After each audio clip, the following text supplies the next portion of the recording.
Hello friends, am I audible to you? Hi, am I audible to you?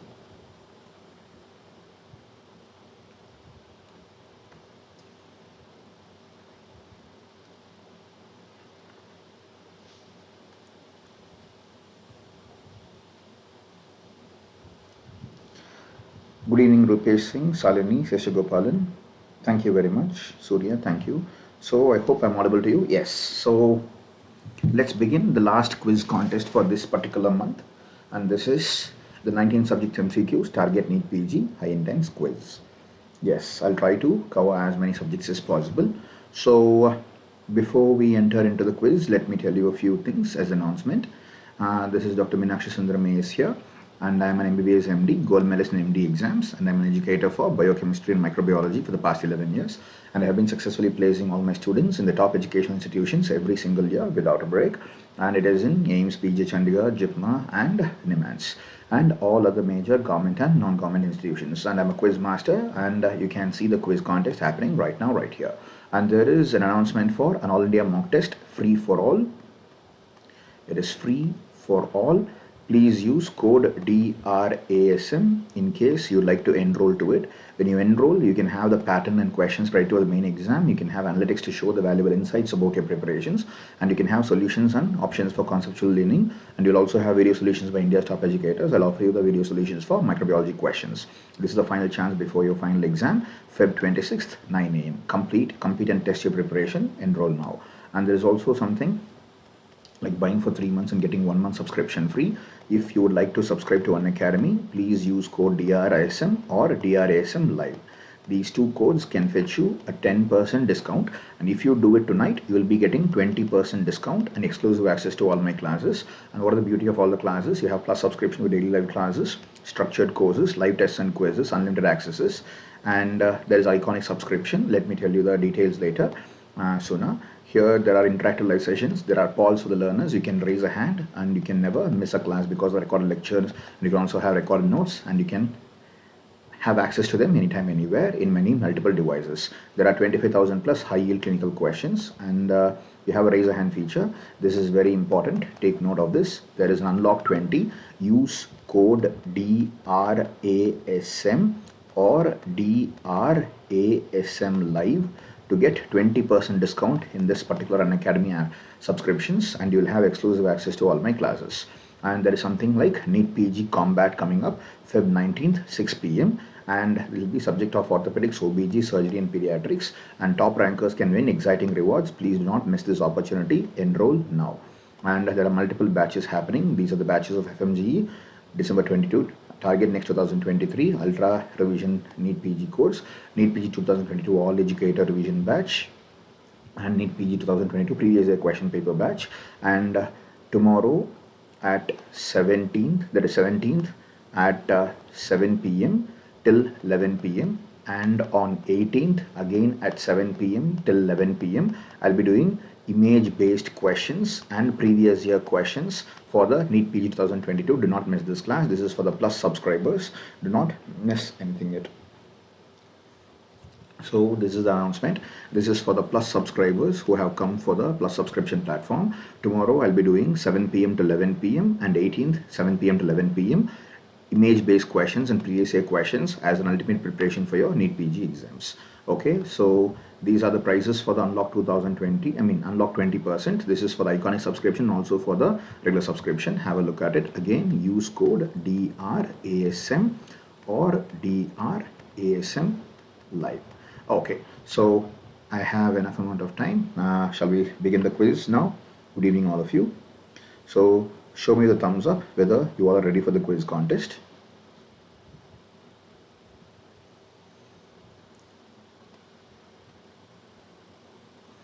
Go to menti.com and use code 78642388.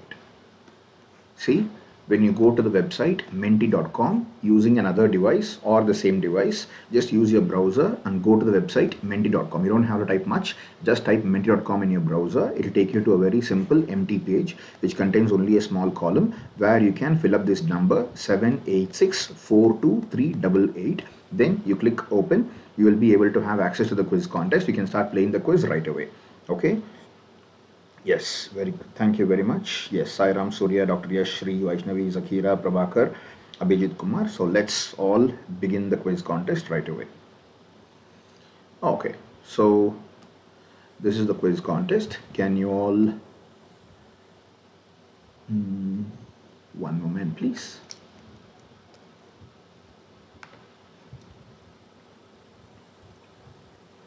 I'm opening up the presentation for you.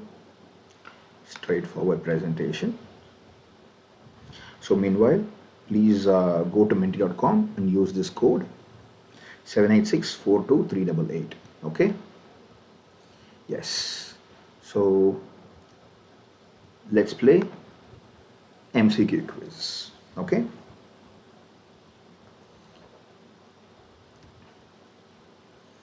I'll shut down this particular PowerPoint so that the video will be visible to you clearly.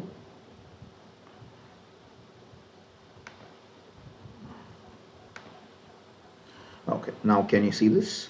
Can all of you see the thing on your screen? Yes, Rahul, yes, thank you. Can you all see this on the screen? Is it visible to you? Yes, so there are so many participants taking up the quiz. This is the ultimate quiz for this particular month.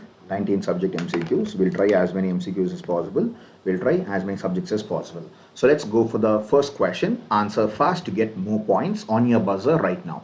Which is a typical intercostal nerve among the given options? Is it first? Is it second? Is it third? Is it seventh? Which one?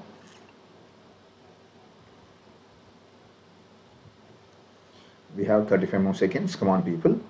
Among the following, which is a typical intercostal nerve?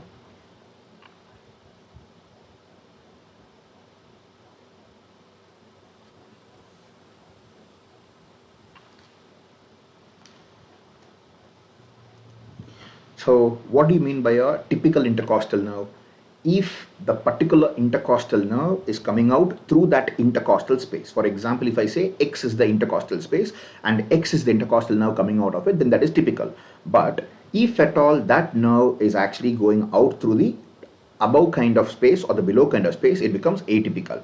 So 17 people have given the right answer for this. Majority has given the right answer. Remember, 3, 4, 5, 6. These 4 are referred to as typical intercostal nerves. 3, 4, 5, 6 are referred to as typical intercostal nerves because they're coming through the 3, 4, 5, 6 intercostal spaces themselves. Can anybody tell me the first intercostal nerve comes through which space? Can you people tell me the first intercostal nerve comes out through which space?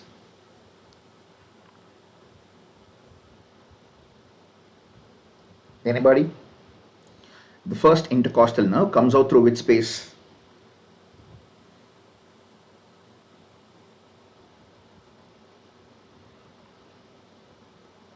See, if it came out through the first intercostal space, I would have called them as typical, right? So only 3, 4, 5, 6 are referred to as typical. Okay, so think about it before you give me an answer. Yes, now let's look at the leaderboard at the end of the first question. This is the leaderboard. Wow, some new people have come into the top 10. Riaz, Arundhati, Taiba Sukur, Sayanthan, Dr. Clark Harvey, Surya, Sri, Puffy, Sai Sankari, Tinker have gotten the right answer. So let's go to the question number 2. Question number 2 of 27. Come on. Answer fast to get more points. Trendelenburg test is positive due to injury to which of the following nerve? Orthopedics plus anatomy coming together. Obturator nerve, sciatic nerve, superior gluteal nerve, inferior gluteal nerve. Among the 4, the injury to which of the following nerves can give you a positive Trendelenburg test? When you're testing for the gait and the gait is actually giving you a positive answer for failure, then it is speaking about which nerve being involved. Injury to which of the following nerves? Is it obturator? Is it sciatic? Is it superior gluteal? Or it is inferior gluteal? Which one is your answer?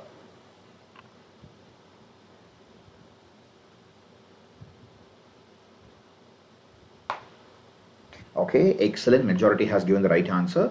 Some of you might have thought about obturator nerve, but it is not the right answer. Superior gluteal nerve will be supplying your gluteus muscles, because of which when they fail, your gait may be disturbed. So Trendelenburg test is positive because the injury to the following nerve, which is superior gluteal. Many of you have given inferior gluteal, but please think about superior gluteal, which supplies more. Okay, let's look at the leaderboard at the end of question number 2. Okay, so the top 10 people all have given the right answer. Arundhati.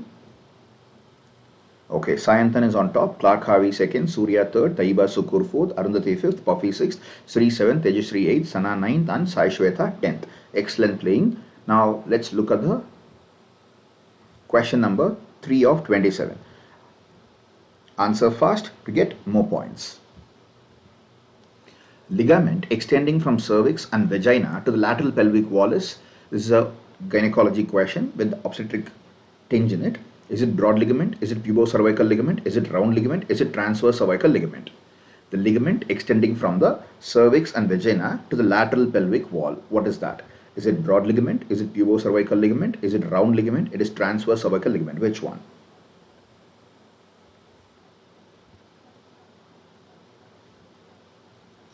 Naisargi says D. Yes, a simple request again. For those people, if it is possible for you to play the game, go to menti.com, as you can see on the top of the screen, and use the code 786423888. It can be helpful for us to calculate who is getting more number of marks at what particular speed. Okay, I think majority can give us the right answer here. Excellent. Transverse cervical ligament. Can anybody tell me the significance of this TCL? Can you tell me the significance of this TCL? Anybody? Can you tell us the significance of this TCL?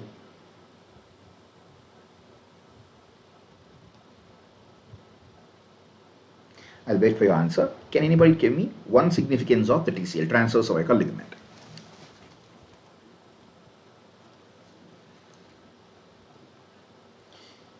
Yes, is the primary support. What else? It is to keep.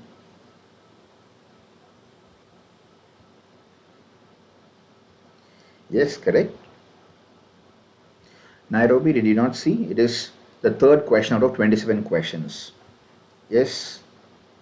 Excellent. It is a cardinal ligament. It can help in the version and antiversion. Excellent. Okay, the right answer. This keeps them in position. Okay, now let's look at the leaderboard at the end of 3 questions out of 27.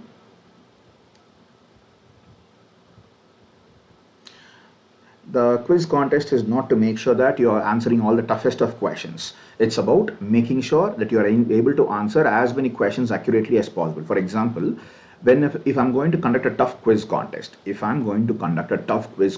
I will tell you ahead, and all the questions will be moderately tough, moderate to moderately tough, or sometimes very tough. This one is moderate and mildly moderate, or moderate to mild. Why? Because if at all there are 27 questions, your idea is to get 27 out of 27. That is what is important here. It's not about how efficiently you're able to crack tough questions. It is about how efficiently you're able to navigate through moderate to mild questions. I'm telling you once again, this is a mild to moderate quiz contest. The whole concept is to make sure that you get as many accurate questions as possible. Your accuracy rate should be very high. Okay, this is to help you understand or to have a mimicking situation in case of NEET exams. If your NEET exam comes out as a one-word answer or a simple answers, then you should not be finding yourself difficult because you made simple mistakes. All these quiz contests are a fun way to expose you to that kind of situations where you will be able to answer many questions and try to improve your accuracy as much as possible. So in case if any of you want to have tough series of questions, please let me know. I'll conduct one particular session. If more number of people agree to come, I'll conduct a session which is only meant for tough questions.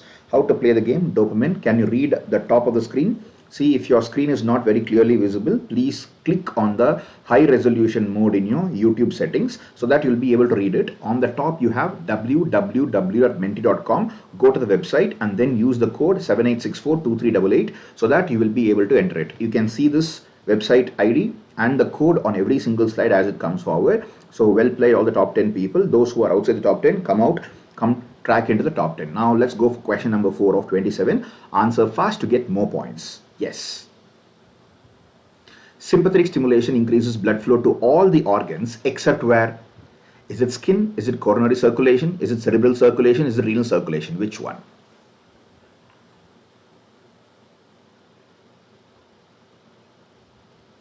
Thank you, Salman Barki, for showing interest. And if you could find more people who share the same kind of feeling as you, and if more number of people can tell me that you are okay, if you want some moderate to tough questions, please comment on the comment box section. If I see quite a number of people happening, I will do it, because when I do it and ultimately we spend half an hour of the bandwidth and nobody turns up, it will, because you will want to be, if you think that it's a very difficult session and you hate the session, I don't want that to happen before the exam.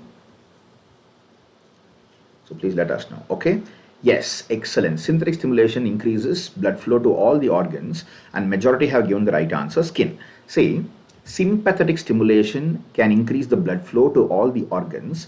Some people can think of renal circulation. Say splanchnic circulation need not have high amount of blood supply. This is a difficult thing to actually remember. In the renal blood supply, even though you have sympathetic stimulation, the blood supply will neither be too high nor be too low. It will form the basic amount of urine output formation, and cerebral output and coronary circulation will actually not decrease at all. But in case of skin, sympathetic stimulation will not increase the blood flow. It in fact decreases the blood flow. At the same time, it also causes piloerection. I repeat, sympathetic stimulation is meant for piloerection. That is why directly the sympathetic stimulation is not the reason behind sweating, but alternatively when you keep running and you take rest, the sympathetic stimulation will cause piloerection and also causes constriction of blood vessels in the cutaneous area. And whenever in the alternative patches where the sympathetic stimulation is coming down, automatically the cholinergic system is capable of causing you minimal amount of sweating. So the answer is skin. Most of you have given the right answer. Let's look at the leaderboard here.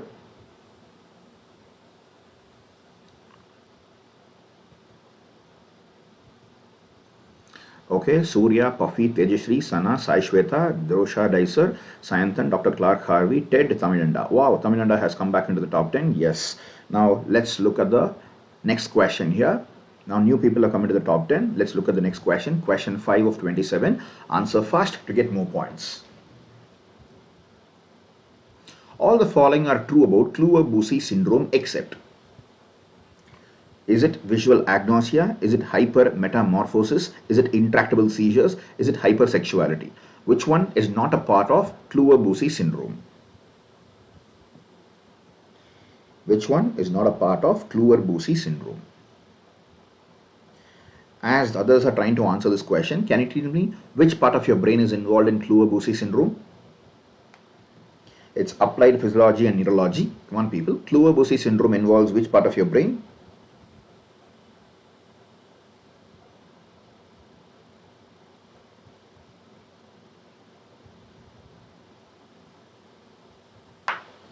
Anybody?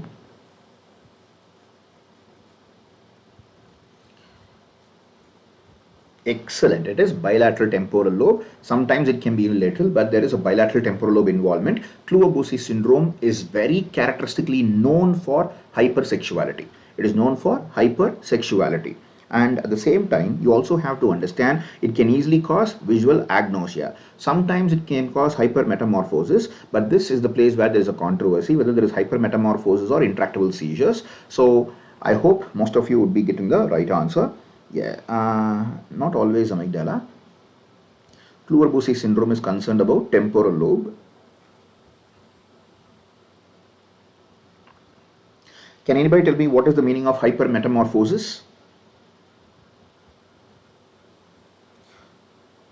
Okay, please take note of this. Kluwer-Bucy syndrome. I came across this in Guyton when I was in first year MBBS, and it actually stuck very strongly with me, because the patients who are suffering from temporal lobe lesions will have hypersexuality. They'll become extremely sexually aggressive. That is what actually activated my thought process. Then I was thinking about many other things. Here the point here is, whenever you think about hypermetamorphosis, this is a word used in the conversion of pupa into butterfly in case of botany and zoology.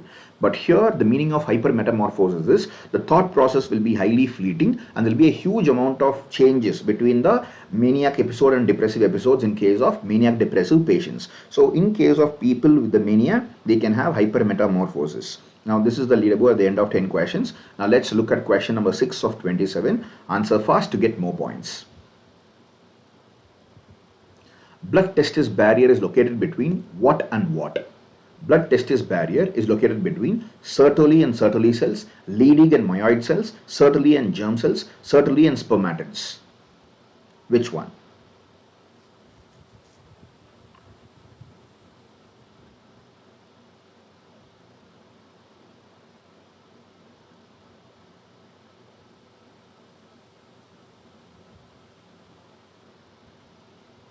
Yes.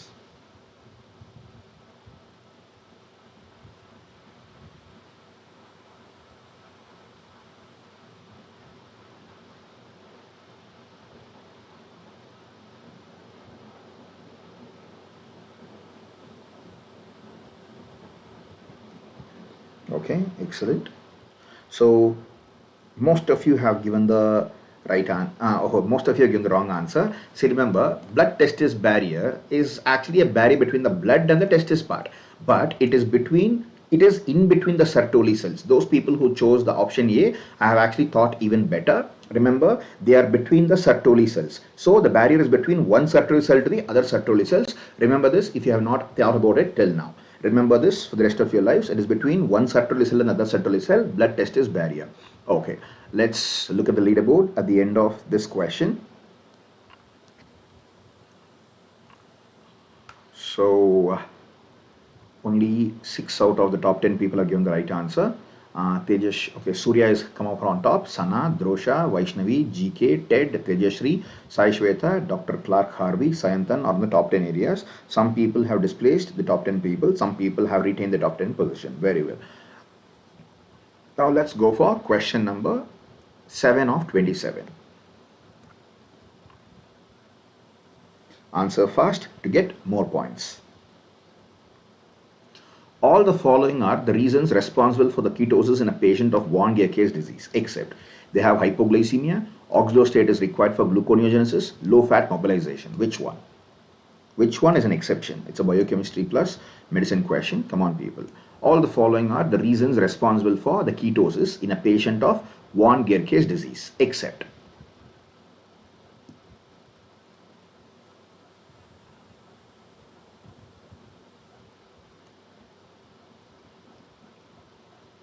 Okay, the time is up. I hope, yeah, excellent. 33 people have given the right answer for this. The majority have gotten it right. Why not? See, when there is a low fat mobilization, what is released less into the circulation? Come on, people. If low fat mobilization is expected, then what is released into the circulation less?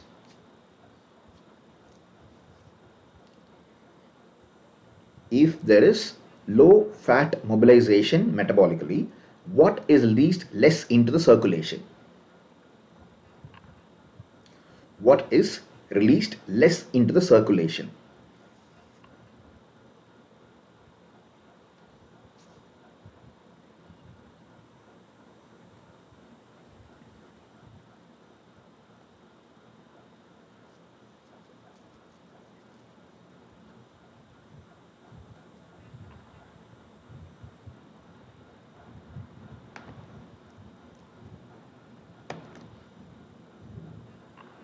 Give me a moment.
Am I audible now?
Okay, am I audible to you?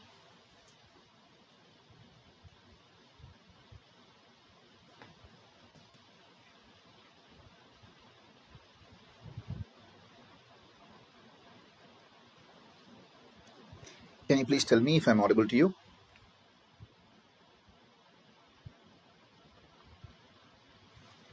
Hello?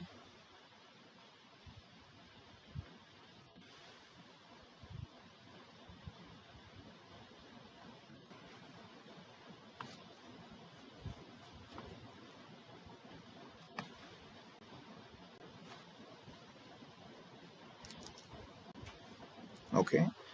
Let me restart once again.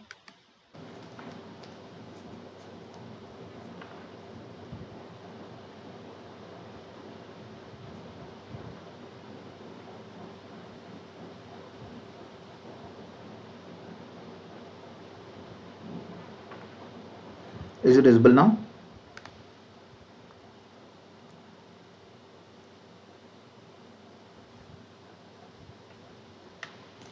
No, Menti cannot work because we haven't gone through the procedure. We are starting exactly from where we stopped. Salman Badki, we are going to start from question number 8 of 27. Are you okay? Am I visible now?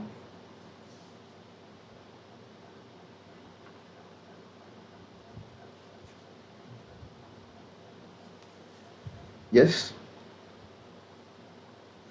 Yes, and I'm very sorry for the malfunctioning of the laptop. I don't know what exactly happened. The RAM got completely jammed and the computer was very slow. I did not know how this happened. I'm sorry about this. Very sorry. So shall we go to the 8th question? Yes. Question 8 of 27. Answer fast to get more points. We'll start exactly from where we start. The most common metabolite of progesterone excreted in the urine is what? The most common metabolite of progesterone excreted in the urine is pregnenolone, pregnenolone triol, 7-hydroxypregnenolone, pregnenolone diol. Which one?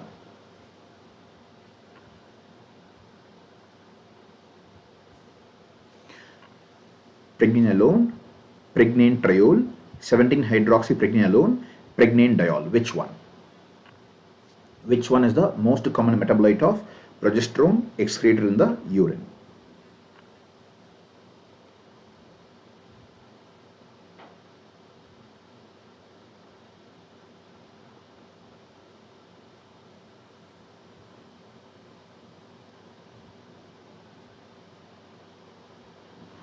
Excellent, time is up, but the majority did not get the right answer here. The right answer is pregnane diol. So please take a note of this. It is pregnane diol. That is the right answer. If you did not know this before, please take a note of this right now. It is pregnane diol. That is the most common metabolite of progesterone excreted in the urine. Okay, tell me, what is the role of progesterone whenever fertilization happens? What do you think is the simplest explanation for the role of progesterone? What is the role of progesterone? Anybody?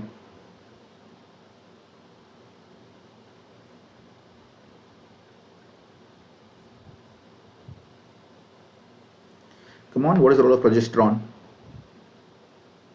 Excellent. It tries to keep up the pregnancy. Very good. Simplest answer. Not very tough. Not very easy. Just a simple answer. Okay. Supports the maintains the pregnancy. Very good. Duri Ravi Shankar, Tejasri and Salman Badki. Now this is the leaderboard at the end of question number 8. So Surya and Drosha are on top 2. Vaishnavi, Sana, Sai Shweta, Dr. Clark Harvey, GK, Ted, Tejasri, Sayantan are in the top 10 areas. Excellent.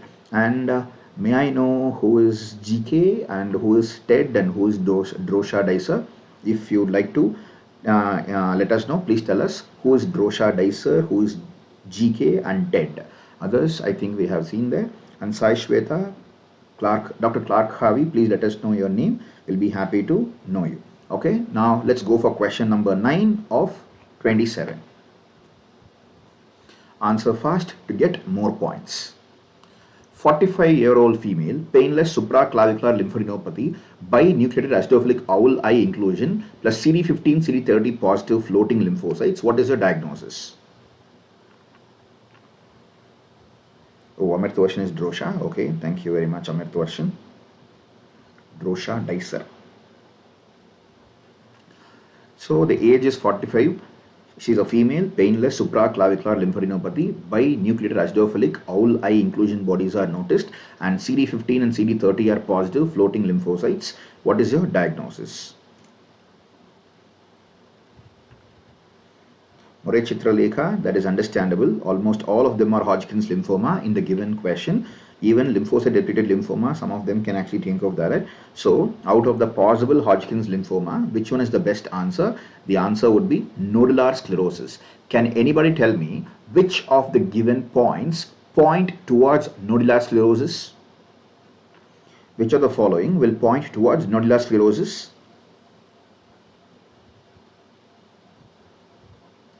See, CD15 and 30 are positive in which conditions?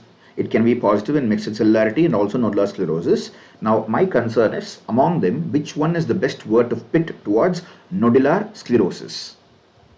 Please note it down. Supraclavicular lymphadenopathy speaks about nodular sclerosis type because in females, especially above 40 years, nodular sclerosis is most commonly reflected as a supraclavicular lymphadenopathy. Please take a note of this. And definitely binucleated acidophilic. Yes, it is supraclavicular, not the female part. It is supraclavicular part. Okay, please take a note of this. And the CD15 and 30 can be positive for mixed cellularity and nodular sclerosis also. So this is how we try to crack a question by focusing on more and more specifications. Okay, now let's look at the leaderboard here. At the end of these many questions, Surya, Drosha Raisa, Sana, Vaishnavi, Sai Shweta, Tamilanda, Dr. Clark Harvey, Sesha 23, GK and Ted have gotten the right answer. Let's go for the next question. Question 10 of 27. Now let's go faster and faster. Yes. Real-time polymerase chain reaction is done for what? Real-time polymerase chain reaction is done for what? DNA detection only, RNA detection only, both RNA and DNA detection, monitoring amplification of target nucleic acid. Which of the following is the right answer? This is molecular biology and pathology along with microbiology coming together. Come on, people.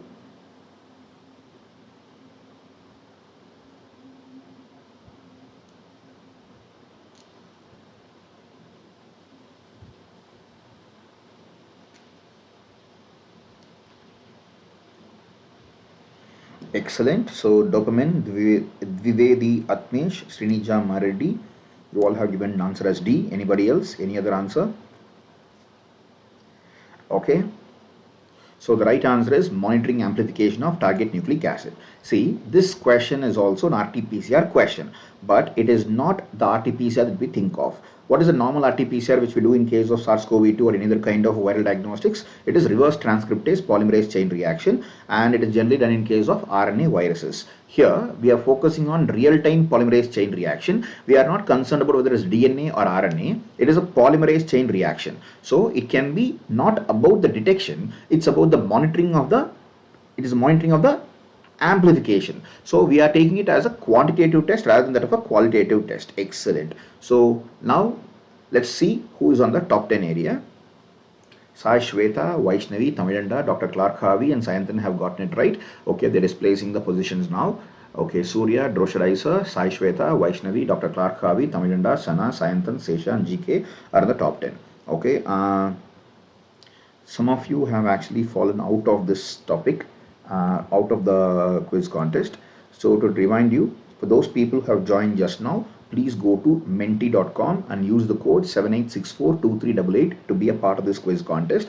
You can join this quiz contest at any point of time. It is just to see how much you have scored and just to have a notification of how fast you are compared to others. Okay, let's look at the next question. Answer fast to get more points. Correct match of drug and mechanism of action is brimonidine decreases aqueous production, latanoprost carbonic anhydrase inhibitor, pilocarpine increases uveoscleral outflow, betoxol increases trabecular outflow. This is pharmacology plus ophthalmology. Try your best to give us an answer. We have brimonidine, latanoprost, pilocarpine and betoxolol.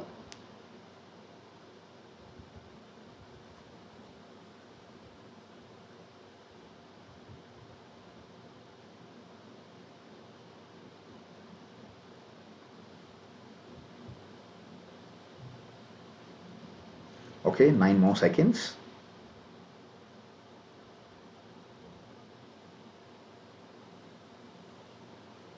Okay, the time is up. The right answer would be the correct match of the drug and mechanism of action is? Anybody? Any guesses? So the majority have gotten the right answer. Well played, people. See, the answer is brimonidine decreases the aqueous production. What about the other options? Remember, when you go for latanoprost, it's a prostaglandin analog. It is a prostaglandin analog, not a carbonic anhydrase inhibitor, and it also decreases the uveoscleral outflow or increases the uveoscleral outflow. Come on, people. Latanoprost decreases or increases uveoscleral outflow. Bitoxolol as a beta blocker can actually decrease the production of the fluid, while you think about prostaglandin analog like latanoprost, it is capable of decreasing or increasing the uveoscleral outflow. Anybody?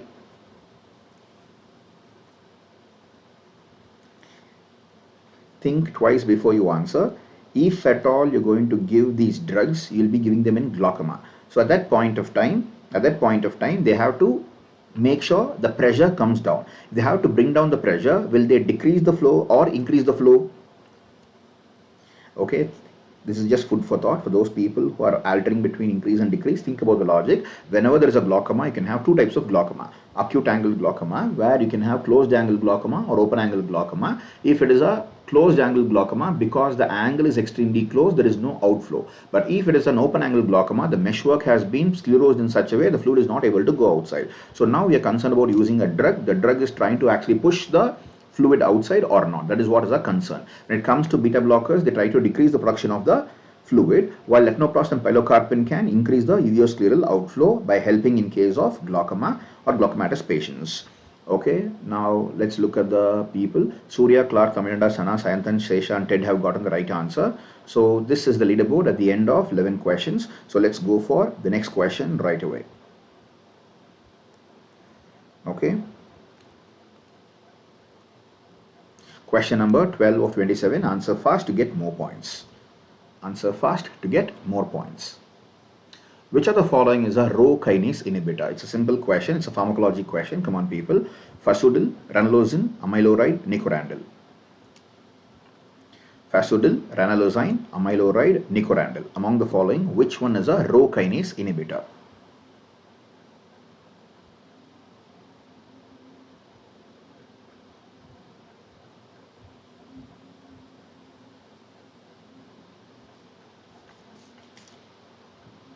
Dopamine, think again.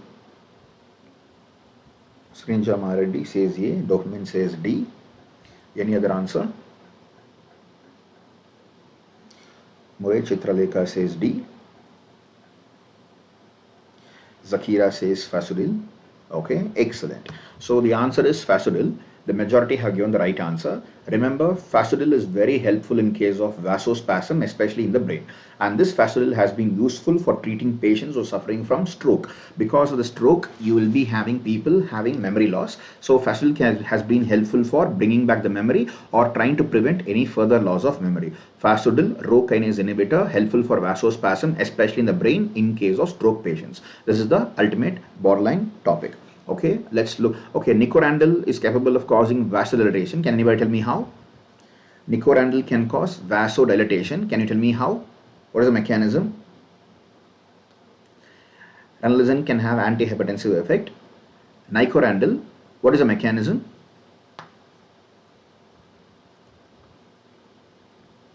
Excellent. It plays with the potassium channel. It's a potassium channel opener. Very good. Can you name one more potassium channel opener? Can you name one more potassium channel opener? Think about it. Okay, all the top 10 people are given the answer right for this question. This is the leaderboard at the end of 12 questions. Let's look at question number 13 of 27. Answer fast to get more points. Okay. All the following are true about uses of iodine, except which one is not a function of iodine use?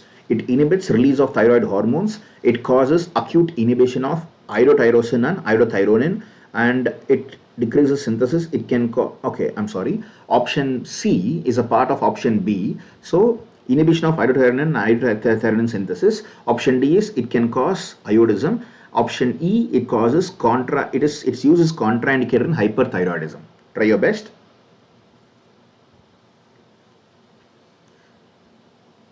All the following are true about the uses of iodine, except it inhibits release of thyroid hormones. It causes acute inhibition of iodotyrosine and iodothyronine synthesis. And option C is it can cause iodism. Option D is its use is contraindicated in hyperthyroidism. Okay, excellent. Still, you people were very amazing. You tried your best to find the meaning of the question. The answer is it is wrong. It is not contraindicated in hyperthyroidism. In fact, it is the treatment of choice in case of hyperthyroidism, especially in case of thyrotoxicosis, especially in case of pregnancy also. Very well played. So the right answer is option D. So it inhibits the release of thyroid hormones is true, and it causes acute inhibition of iodotyrosine and iodothyronine synthesis is also true. It causes iodism, that is also true, but it is used in case of hyperthyroidism, especially in case of thyrotoxicosis. Let's look at the leaderboard at the end of these questions.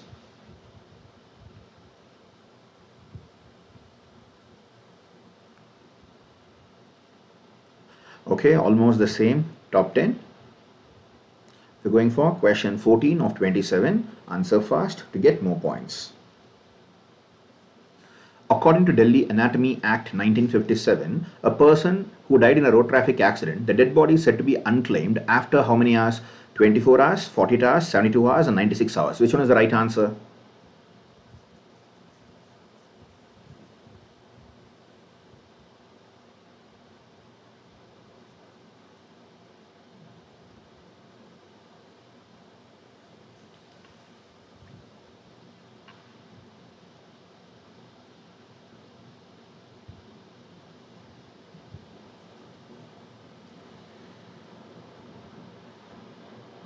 Okay, we have 10 more seconds. For those people who are trying to answer, please go to menti.com and use the code 78642388.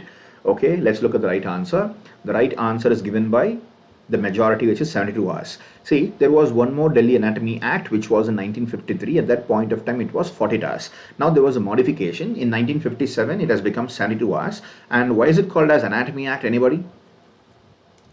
Why is it called as Anatomy Act? Anybody?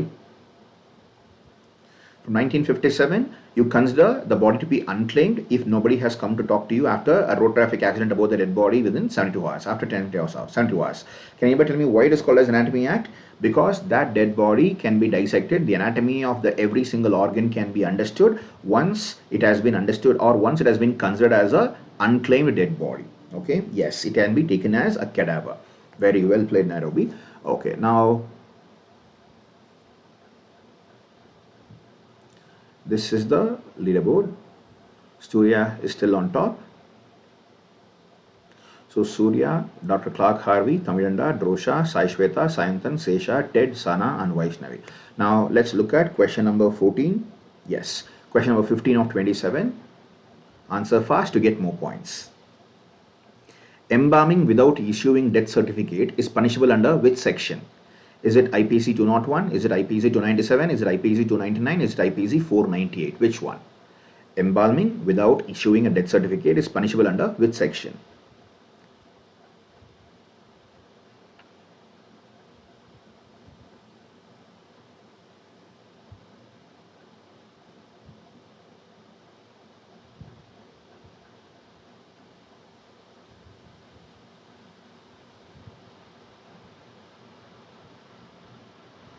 Zakira Sheikh and Brijesh are saying B is the answer. Anybody else?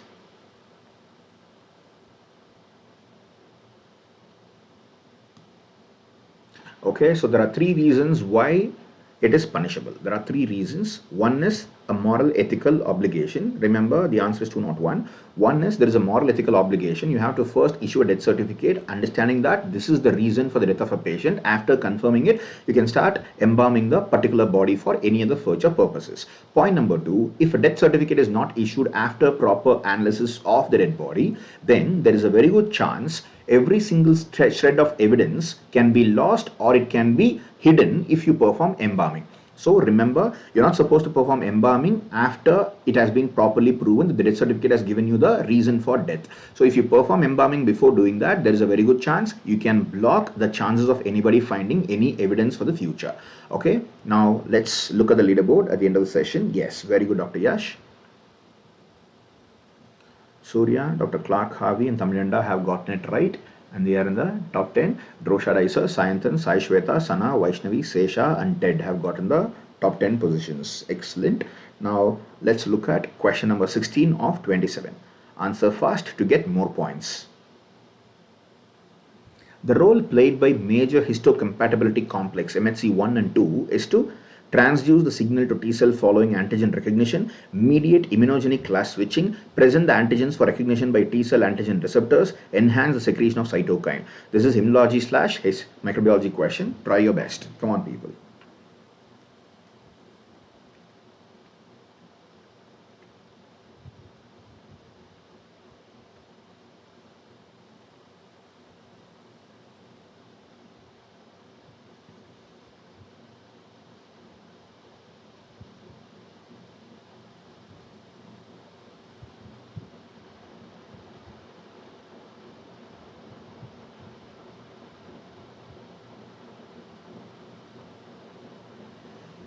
Okay, that is the best answer. Presenting antigens for recognition by the T cell antigen receptors. See, many people might be confused between option A and C. See, there is no transduction of signal to the T cell following antigen reception.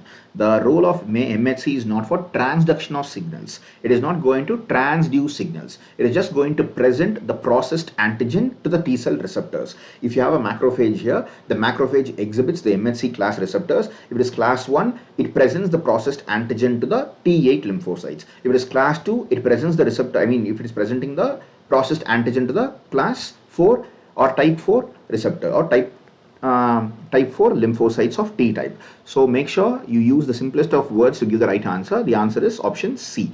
Now let's look at the leaderboard here.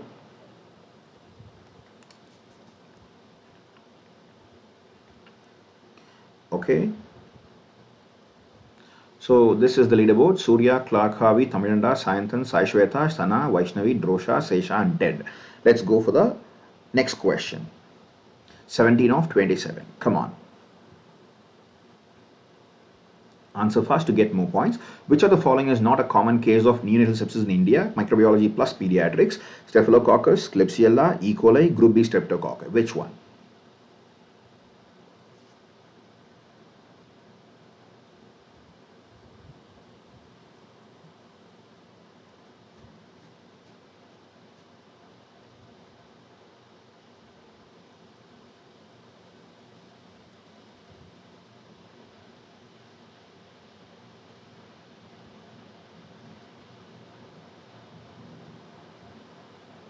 Ten more seconds. Come on, people.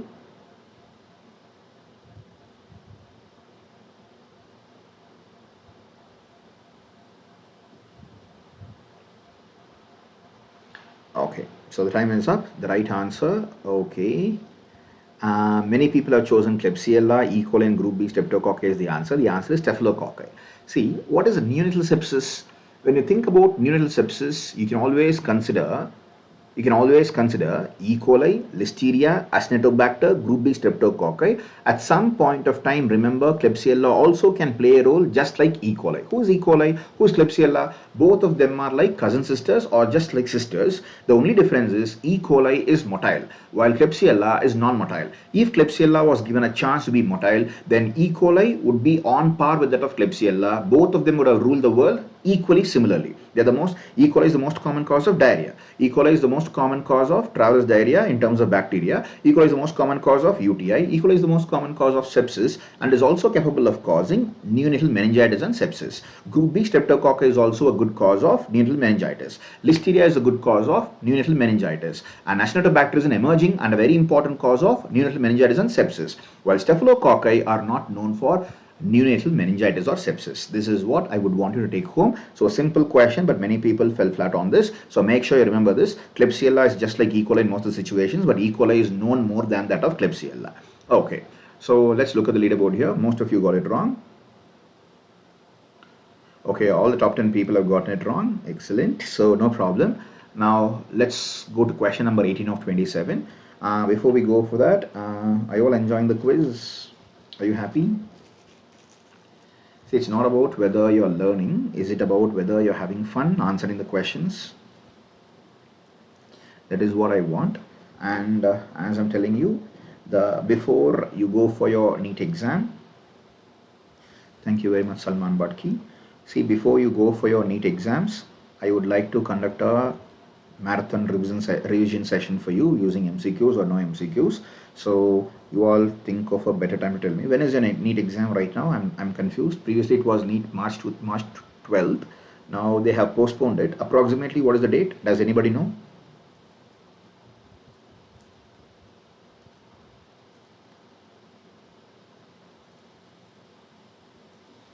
May 21st. Okay, so in the month of March and in the month of April, I'll do a revision session for you.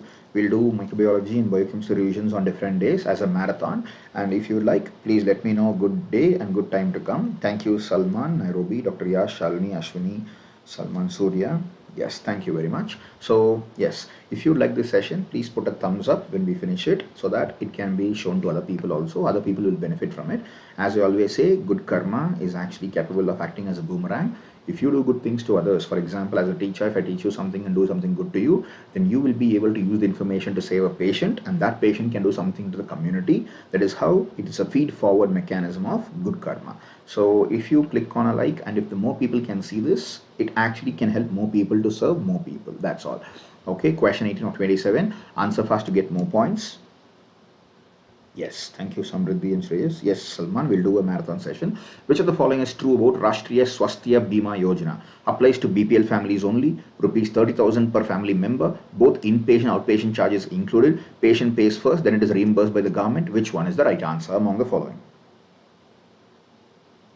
Yes, thank you, Salman. Yes, anybody else? The right answer. For those people who have joined just now, still you can actually be a part of the quiz contest. Go to menti.com and use the code 78642388. You'll be able to be a part of the quiz contest. Come on, people.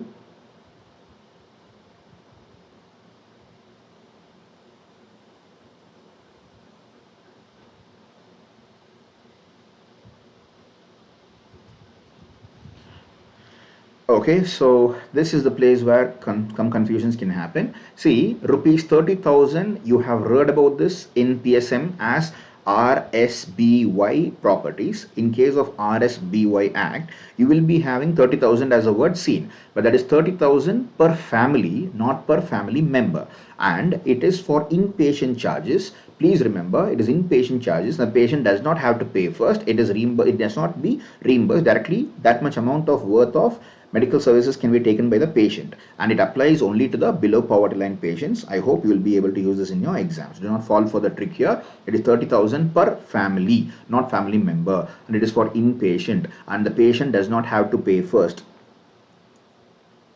Okay, let's look at the leaderboard at the end of these questions.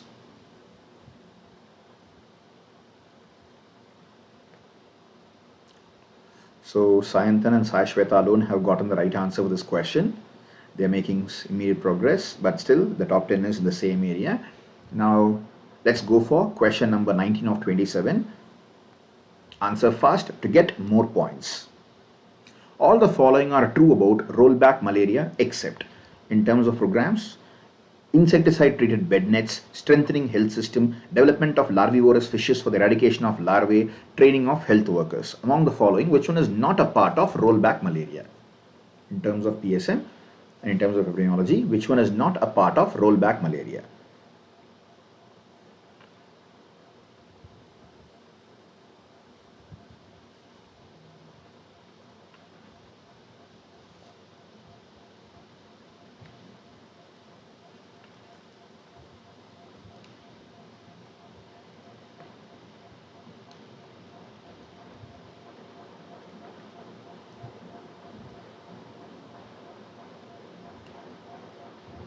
Okay, I think the majority have gotten the right answer. Well played, people.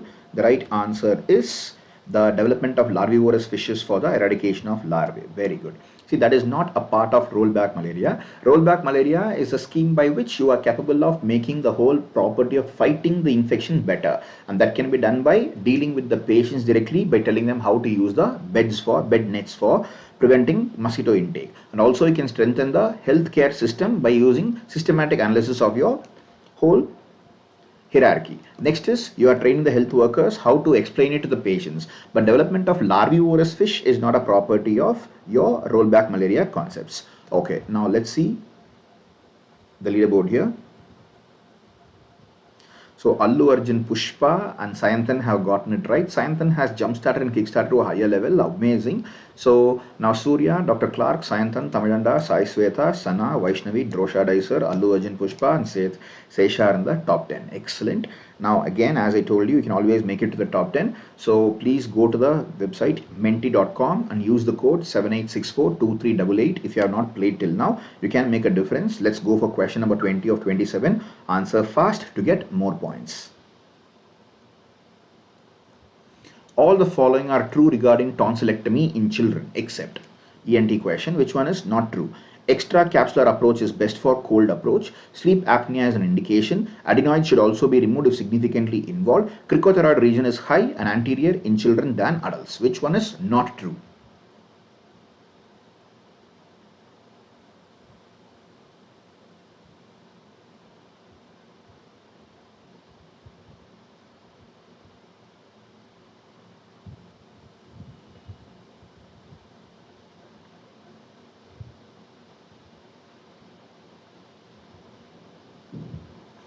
Okay, 10 more seconds. Come on, people, out with your answers.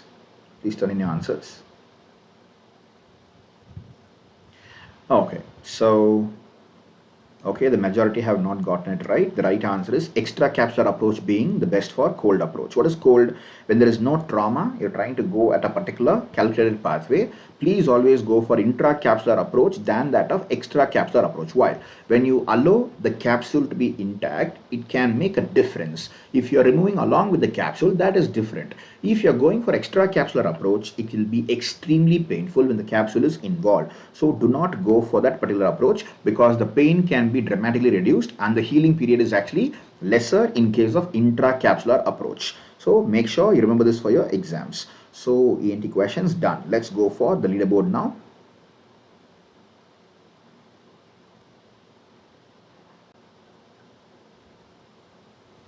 So Surya, Dr. Clark, Harvey, Sayanthan, Tamilanda, Sai Shweta, Allu Arjun Pushpa, Sesha, Sana, Vaishnavi, Drosha Daisa. Yes, some people have come back into the top 10. That's good game. Yes. Now let's go for question number 21 of 27. Answer fast to get more points. The patient following peanut consumption presented with laryngeal edema, stridor, hoarseness of voice and swelling of tongue. What is your most likely diagnosis? Angineurotic edema, pharyngeal abscess, foreign body larynx, foreign body bronchus. Which one?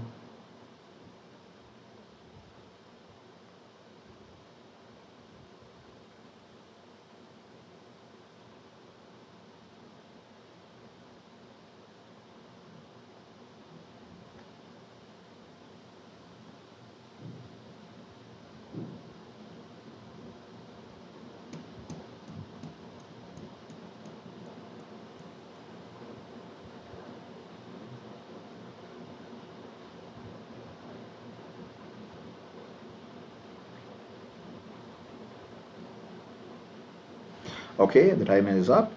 Let's look at the answers. The right answer is option A. See, remember, whenever we focus on the peanut consumption, that tells you about allergic reaction happening. And that allergic reaction can even be as severe as anaphylaxis. Here, it is not hereditary angineurotic edema as you see in case of complement factor deficiency of C1a esterase. But here, we are focusing on the allergic angineurotic edema which is happening because of a response to the peanut antigens. And also laryngeal edema, stridor, hoarseness of voice. Out of the four, edema can be a part of pharyngeal abscess, it can be a part of foreign body larynx, it can also be a part of foreign body bronchus. But laryngeal edema along with stridor, hoarseness of voice and with swelling of tongue will point only towards angineurotic edema. Okay, now let's look at the leaderboard at the end of this question.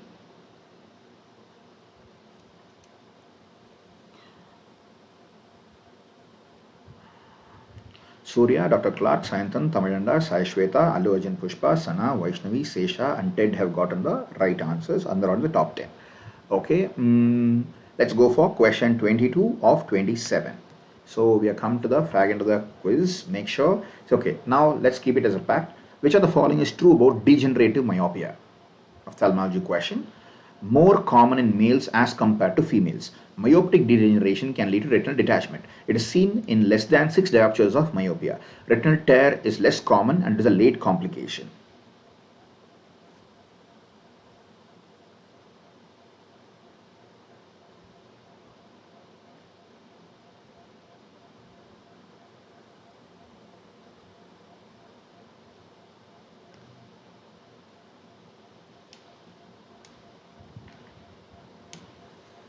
Yes, 10 more seconds. Come on, people.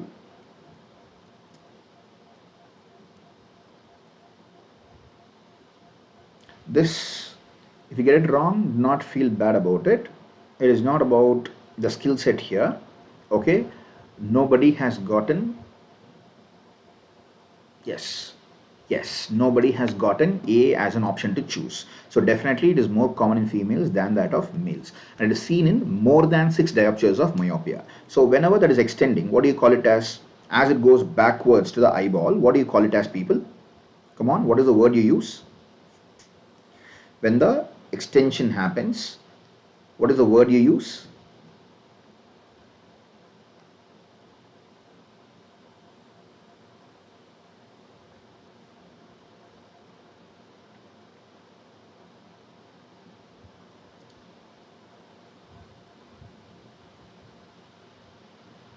Excellent. It is posterior pathological staphyloma. It happens in more than 6 diopters of myopia.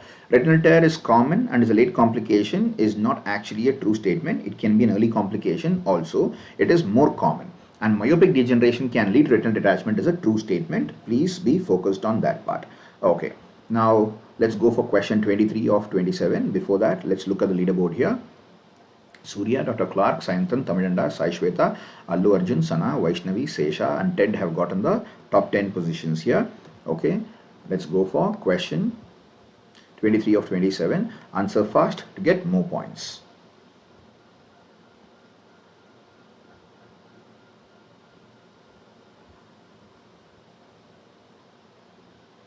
A female patient of childbearing age is on valproate for JME. Which drug should be used to replace the valproate and can be prescribed as monotherapy? What is your answer?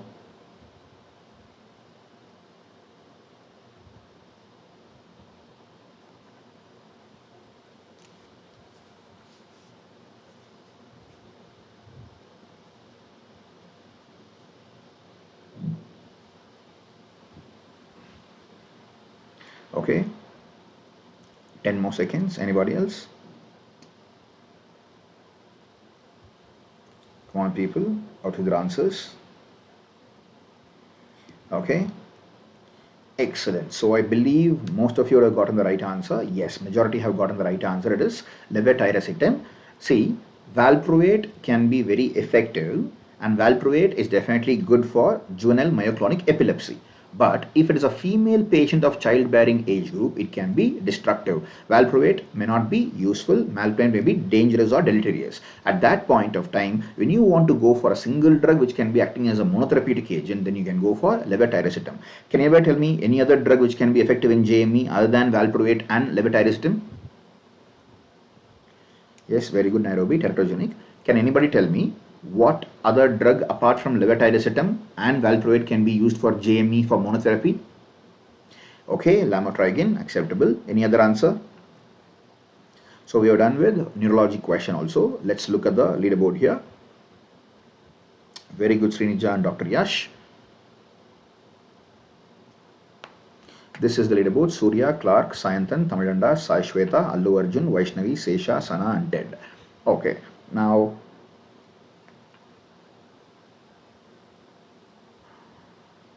question 24 of 27. Answer fast to get more points. TB meningitis. At the end of 1 month of regular intake of drugs, deterioration in sensorium is noted with good therapy. Not to be done in emergency is what? MRI, NCCT, CSF examination, liver function tests. What is the answer?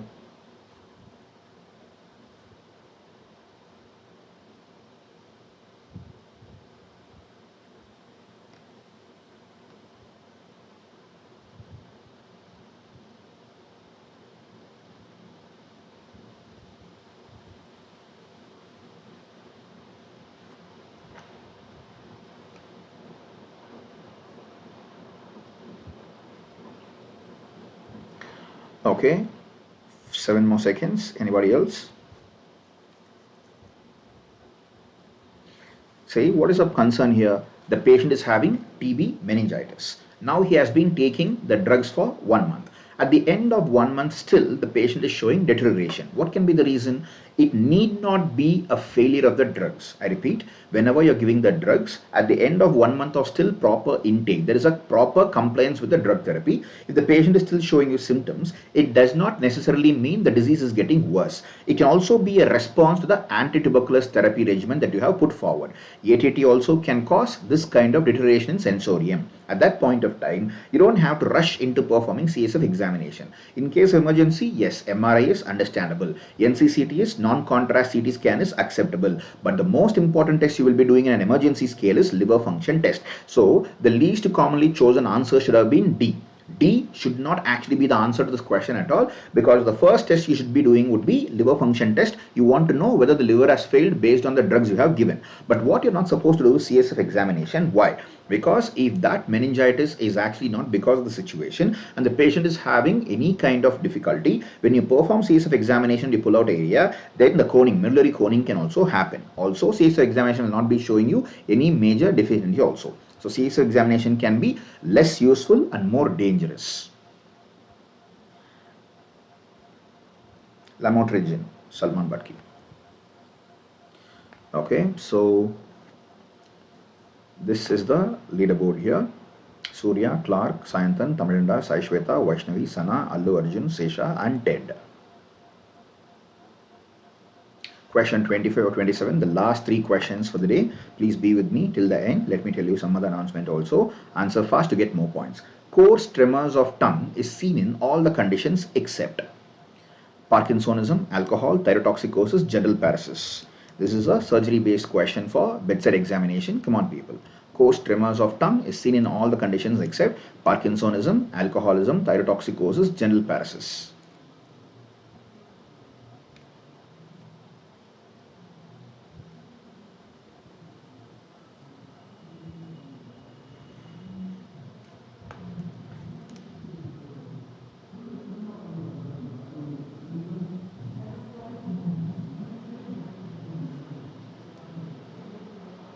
Okay, Srinija Maharedi has given an answer. She says it's C. Any other answer?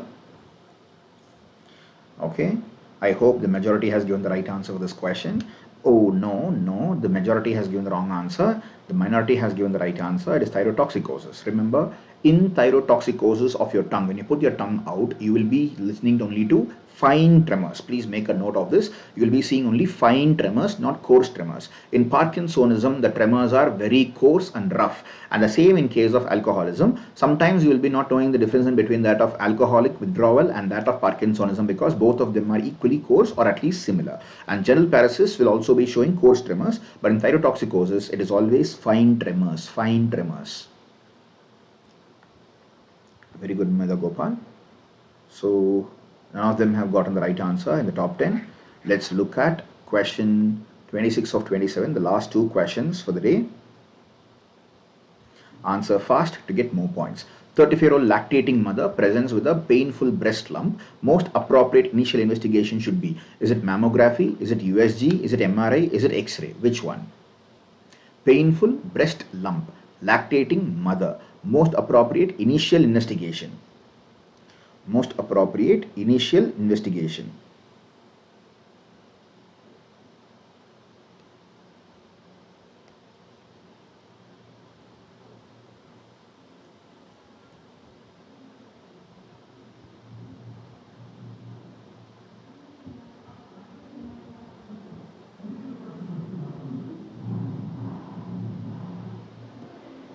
Okay, Srinija says B, Amir Sohel says B, Sushmita C, Manovar A, Somajit Bhattacharya C.